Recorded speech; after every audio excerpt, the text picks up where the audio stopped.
Hello aspirants, welcome to ఏకేఎస్ఐఎస్ academy daily current affairs. So ముందుగా నిన్న ఇచ్చినటువంటి క్వశ్చన్లో which freedom is famously protected by the first amendment of United states. అమెరికాలో బేసికల్గా first amendment నుంచి 13th amendment వరకు very famous అనమాట. మన దేశంలో లాగా 100 అమెండ్మెంట్ లేవు వాళ్ళకి, ఎందుకంటే వాళ్ళకి కేంద్రంలో ఒక రాజ్యాంగం ఉంటుంది, ఫెడరల్ గవర్నమెంట్ అని అంటారు, స్టేట్స్లో మళ్ళీ వేరే రాజ్యాంగం ఉంటుంది. సో ఇది freedom of religion, speech and the press. ఇది మన దేశంలో ప్రెస్ అనే వర్డ్ లేదు, కానీ ఫ్రీడమ్ ఆఫ్ రిలీజియన్, స్పీచ్ ఇవన్నీ మన దగ్గర కూడా ఉన్నాయి. So answer is A. అలాగే before we go to the session, if you're looking for UPSC admissions, అట్లాగే group 1 and group 2 both AP and Telangana, so దయచేసి కింద నెంబర్కి కాల్ చేయండి, they'll give you all the details. ఇక మనం జనరల్గా అయితే ఎవ్రీ వీక్లో ఒకరోజు టాపిక్స్ 4 టాపిక్స్ చూస్తాం కదా. అట్లా ఈరోజు 4 టాపిక్స్ చూద్దాం, because yesterday it was all about the civil services and all. So ఈ రోజుకి పోస్ట్పోన్ చేశాను ఈ టాపిక్స్ని. Indian cyber crime coordination centre గతంలో కూడా ఏదో వచ్చింది. అలాగే మీరు కనుక చూస్తే సివిల్ సర్వీసెస్ ప్రిలిమినరీ ఎగ్జామ్లో చాలా క్వశ్చన్స్ మనము కరెంట్ అఫైర్స్లో డిస్కస్ చేసినవి వచ్చాయి. మీరు కనుక ఒకసారి చూసుకుంటే మీకు కనిపిస్తుంది. కొన్ని మనము లైక్ బయోస్పియర్ రిజర్వ్స్, ఈ national parks, wild life sanctuaries, అట్లాంటివి చాలా క్వశ్చన్స్ కనిపించాయి. సో లేటెస్ట్గా ఇది టాపిక్ ఎందుకు వచ్చింది అంటే, Indian cyber crime coordination centre fishing campaign అనేది ఒకటి చేస్తోంది. ముఖ్యంగా ఇప్పటి వరకు కూడా ఆండ్రాయిడ్, ఐఓఎస్ మనకి 2 ఉన్నాయి. ఆండ్రాయిడ్ సాధారణంగా ఎక్కువ శాతం మంది వాడేటటువంటి సాఫ్ట్వేర్, అలాగే రెండోది ఐఓఎస్, దీన్నే మనం యాపిల్ అని కూడా అంటూ ఉంటాం. ఇప్పటి వరకు యాపిల్ అనే ఫోను చాలా secure, especially when comes to the cyber attacks. ఈ పర్టికులర్ ఫోన్ని క్రాక్ చేయడం లేదా ఐఓఎస్ని క్రాక్ చేయడం చాలా కష్టం అని అనుకునేవాళ్ళం. కానీ ఈ ఫోన్స్ని టార్గెట్ చేసి ఫిషింగ్ యాక్టివిటీస్ జరుగుతున్నాయి. అంటే సైబర్ అటాక్స్లో ఇది ఒక రకమైన సైబర్ అటాక్. ముఖ్యంగా లాస్ట్ ఆర్ స్టోలెన్ డివైజెస్కి సంబంధించి ఇది ఎక్కువ జరుగుతుంది. దీనికి సంబంధించి Indian cyber crime coordination centre వాళ్ళు ఒక క్యాంపెయిన్, అవేర్నెస్ క్యాంపెయిన్ నడుపుతున్నారు. కొన్ని వార్నింగ్స్ కూడా ఇష్యూ చేశారు, ఎలా ఈ సాఫిస్టికేటెడ్ ఫిషింగ్ టెక్నిక్స్ని వాడుతున్నారు అని. ఇందులో మనం తెలుసుకోవాల్సింది అసలు ఫిషింగ్ అంటే ఏంటి. ఇది ఒక రకమైన సైబర్ అటాక్. ఇందులో మనకి డిసెప్టివ్ మెసేజెస్, అంటే మోసపూరితమైనటువంటి మెసేజెస్ని పంపించి మన ఫోన్లో ఉన్నటువంటి ఇన్ఫర్మేషన్ని తస్కరించడం దీని యొక్క ముఖ్య ఉద్దేశం. సాధారణంగా ఏం చేస్తారంటే లాగిన్ క్రెడెన్షియల్స్, పాస్వర్డ్స్, ఫినాన్షియల్ డేటాని దీని నుంచి దొంగిలిస్తూ ఉంటారు. ఇందులో డొమైన్ స్పూఫింగ్ ఉంటుంది. అంటే ఫర్ ఎగ్జాంపుల్ మీరు www.google.com అని కొట్టారు, ఒరిజినల్గా గూగుల్ వెబ్సైట్ ఓపెన్ అవ్వాలి, వీడు ఒక డూప్లికేట్ వెబ్సైట్ తయారు చేస్తాడు, same as it is Google లాగానే ఉంటుంది అది. అలాంటి డొమైన్ స్పూఫింగ్ ఉంటాయి, fake websites, artificial intelligence tools ఉపయోగించి ఈ డిసెప్టివ్ మెసేజెస్ ఇలాంటివి పంపించి మన ఇన్ఫర్మేషన్ని, మన డబ్బుని దోచుకుంటున్నారు. ముఖ్యంగా ఇవి emails, SMS, calls, social media నుంచి ఎక్కువగా జరుగుతున్నాయి.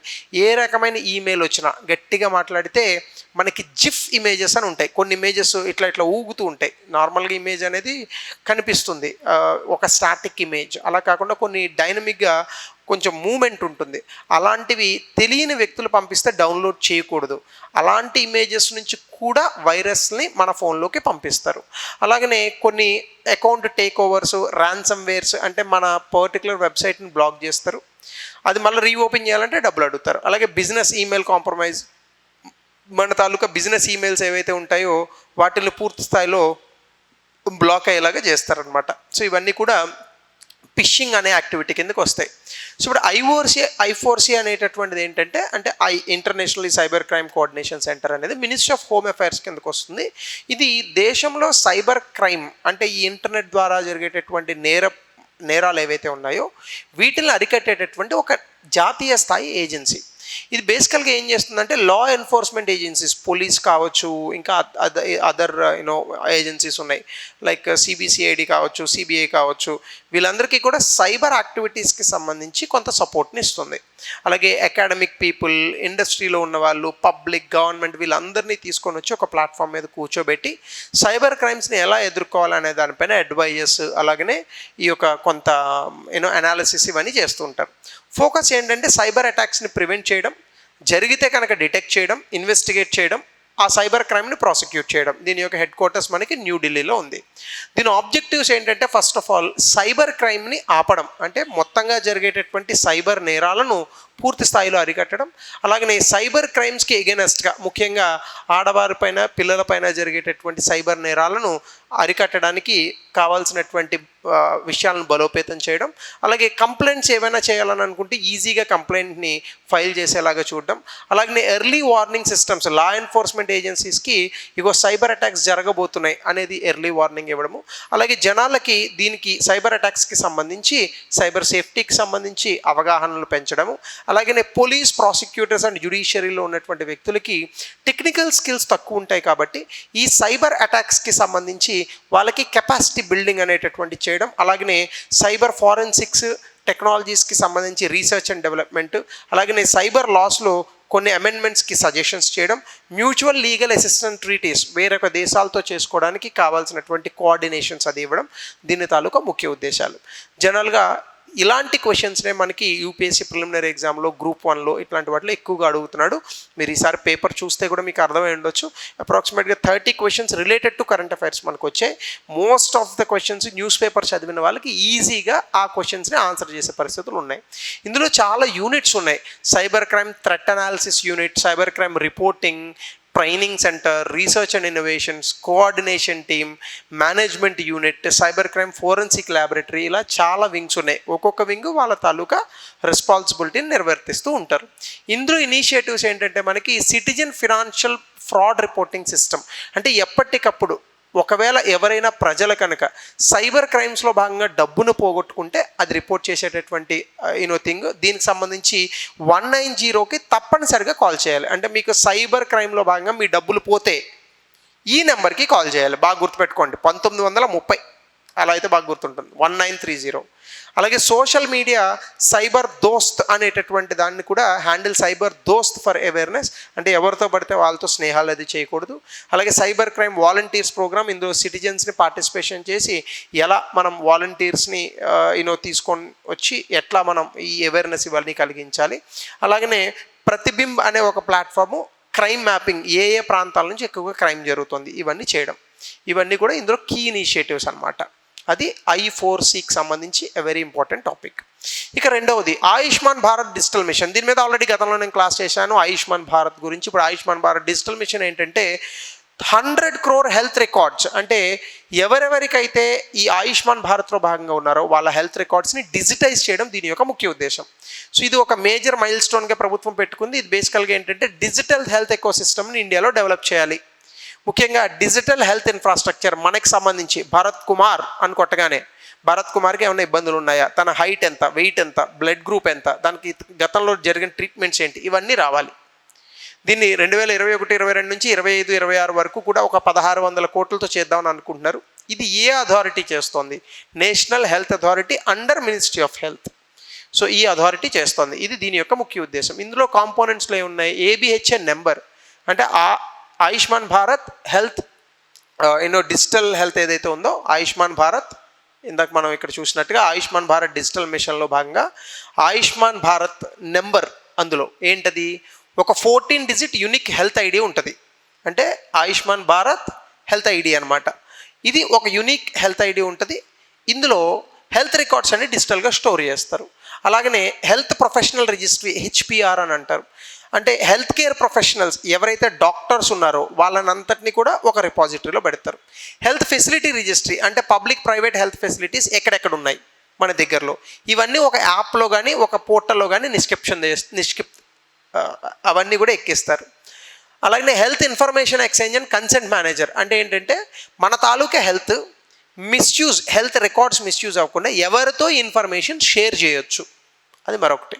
యూనిఫైడ్ హెల్త్ ఇంటర్ఫేస్, అంటే ఓపెన్ ప్రోటోకాల్ నెట్వర్క్, ఏంటంటే డిజిటల్ హెల్త్ సర్వీసెస్ని యూజర్స్, ప్రొవైడర్స్, అంటే మన తాలూకా ఇన్ఫర్మేషన్ డాక్టర్ దాన్ని హ్యాండిల్ చేసేటట్టుగా, దాన్ని వాడుకునేటట్టుగా కనెక్ట్ చేస్తారు. Unified health interface. National health claims exchange, అంటే హెల్త్ ఇన్సూరెన్స్ని క్లెయిమ్ చేసుకోవడానికి ఆన్లైన్లో ఒక ఫెసిలిటీని ఉపయోగిస్తారు. ఇది మొత్తంగా ఆయుష్మాన్ భారత్ డిజిటల్ మిషన్లో భాగంగా మన తాలూకా హెల్త్ రికార్డ్స్ని డేటాబేస్లో ఎక్కించడం దీని యొక్క ముఖ్య ఉద్దేశం. ఇక మూడవ topic, India Africa forum summit. మీ అందరికీ తెలుసు ఇటీవల కాలంలో భారతదేశం చాలా అధికంగా ఆఫ్రికాలో పెట్టుబడులు పెడుతోంది. నెక్స్ట్ అప్కమింగ్ మార్కెట్ కూడా ఆఫ్రికానే. కాబట్టి ఇండియా ఆఫ్రికా సమ్మిట్ 4 పోస్ట్పోన్ అయింది, ఎందుకంటే ఎబోలా వైరస్ కారణంగా. అయితే అసలు ఇండియా ఆఫ్రికా ఫోరం సమ్మిట్ అంటే ఏంటి? ఇండియా ఆఫ్రికన్ దేశాలతో వ్యాపారము మిగతా విషయాలు మాట్లాడుకోవడానికి ఒక హయ్యెస్ట్ ఫోరమే ఇండియా ఆఫ్రికా ఫోరం సమ్మిట్. ఇది భారతదేశాన్ని ఆఫ్రికా దేశాలతో రాజకీయంగా, ఆర్థికంగా, వాణిజ్యపరంగా, పెట్టుబడుల పరంగా, అలాగనే టెక్నాలజికల్ ఆస్పెక్ట్స్ అంటే అధునాతనమైనటువంటి ఈ కొత్త సాంకేతికతల్లో భాగంగా కోఆపరేట్ చేసుకోవడానికి ఇండియా ఆఫ్రికన్ దేశాల మధ్య ఒక వారధిగా దీన్ని చెప్పచ్చు. సాధారణంగా ఇది పీపుల్ టు పీపుల్ రిలేషన్స్ని పెంచుతుంది, కెపాసిటీ బిల్డింగ్ చేస్తుంది. సౌత్ సౌత్ కోఆపరేషన్, చాలామంది దక్షిణ భాగం అనుకుంటారు, తప్పు. సౌత్ సౌత్ కోఆపరేషన్ అంటే 1940ల ప్రాంతంలో ఏ దేశాలకైతే స్వతంత్రం వచ్చిందో, అలాగనే ఏ దేశాలైతే అభివృద్ధి చెందుతున్న వెనకబడిన దేశాలుగా ఉండిపోయా వాటిని సౌత్ కంట్రీస్ అని అంటారు. ఈ సౌత్ సౌత్ కోఆపరేషన్ అనేటటువంటి దాన్ని బలోపేతం చేయడం, అలాగే ఇంక్లూజివ్ డెవలప్మెంట్, మల్టీలేటరలిజం అంటే ఒకరిలే హెడ్ కాకుండా అన్ని దేశాలు కలిసి ముందుకెళ్ళాలనే ఒక కాన్సెప్ట్ ఉంటుంది. గతంలో కూడా 2008లో న్యూఢిల్లీలోనే జరిగింది ఈ మీటింగ్. తర్వాత 2011లో అదీస్ అబాబాలో జరిగింది, 2015లో మళ్ళీ న్యూఢిల్లీలో జరిగింది. సో ఈ పర్టికులర్ ఫోరం సమ్మిట్ అనేది ఇప్పుడు పోస్ట్పోన్ అయింది. దీని ఆబ్జెక్టివ్స్ ఏంటంటే భారతదేశానికి ఆఫ్రికా దేశాలకు వ్యూహాత్మకంగా కావచ్చు, అలాగనే ఈ డిప్లొమాటిక్ రిలేషన్స్ కావచ్చు, రైట్, దౌత్యపరమైన సంబంధాలు, వీటిని పెంపొందించడం దీని యొక్క ముఖ్య ఉద్దేశం. అట్లాగనే వాణిజ్యము, పెట్టుబడులు పెంచడం, టెక్నాలజీ ట్రాన్స్ఫర్, మనకు దగ్గర ఉన్నటువంటి నూతన సాంకేతికతలు ఆఫ్రికా దేశాలకు ఇవ్వడము, సృజనాత్మకత వైపు అడుగులు వేయడం, అలాగే హెల్త్, అగ్రికల్చర్, ఎడ్యుకేషన్, ఇన్ఫ్రాస్ట్రక్చర్లో ఆఫ్రికా దేశాలు బాగా వెనుకబడి ఉన్నాయి. ఈ దేశాలకు సంబంధించి, ఈ అంశాలకు సంబంధించి భారతదేశం ఈ పర్టికులర్ ఆస్పెక్ట్స్లో ఆఫ్రికా దేశాలతో కోఆపరేట్ చేయడము, అలాగే సస్టైనబుల్ డెవలప్మెంట్, ఇది అందరికీ తెలిసిందే, సుస్థిర అభివృద్ధి.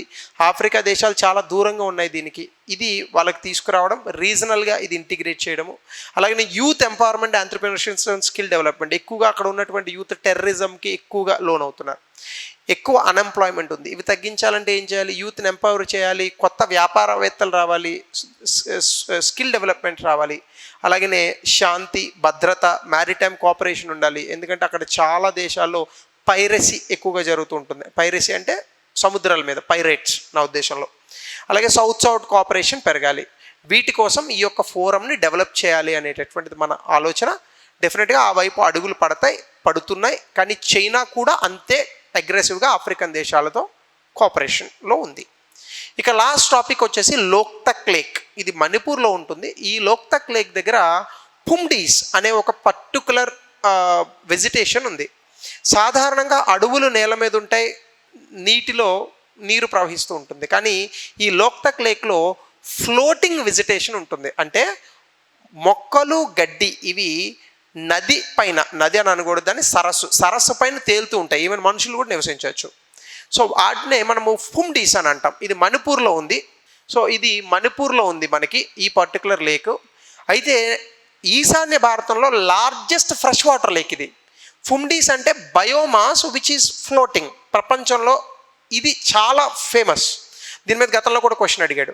Vegetation, soil and organic matter తేలుతూ ఉంటుంది. వాటర్ పైన ఉన్నటువంటి గడ్డి ఇవన్నీ 20% విజిబుల్ అయితే నీటి కింద 80% ఉంటుంది. ఇవి ఈవెన్ చాలామంది అక్కడ గుడిసెలు ఇవన్నీ వేసుకొని వీటి మీద బ్రతుకుతూ ఉంటారు. ఈవెన్ జంతువులు కూడా బ్రతుకుతాయి.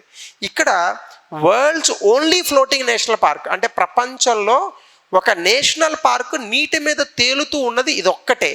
దాని పేరు కేబుల్ ల్యాంజో. సో ఇది గతంలో యూపీఎస్సీలో ప్రశ్న అడిగాడు. అలాగే సాంఘాయ్ డీర్, వెరీ ఫేమస్. దీన్ని డాన్సింగ్ డీర్ అని కూడా అంటారు. చాలా విచిత్రంగా ఉంటుంది ఇది. ఇది endangered species according to IUCN list. దీని హ్యాబిటాట్ కూడా అక్కడే ఉంది. అలాగనే ఇక్కడ కుగా, నంబుల్, ఇంపాల్, ఇరిల్, థౌబాల్, కొంగ్బా, అలాగనే హెరాక్, సెక్మాయ్ అనేటటువంటి నదులు ఇక్కడ ప్రవహిస్తూ ఉన్నాయి.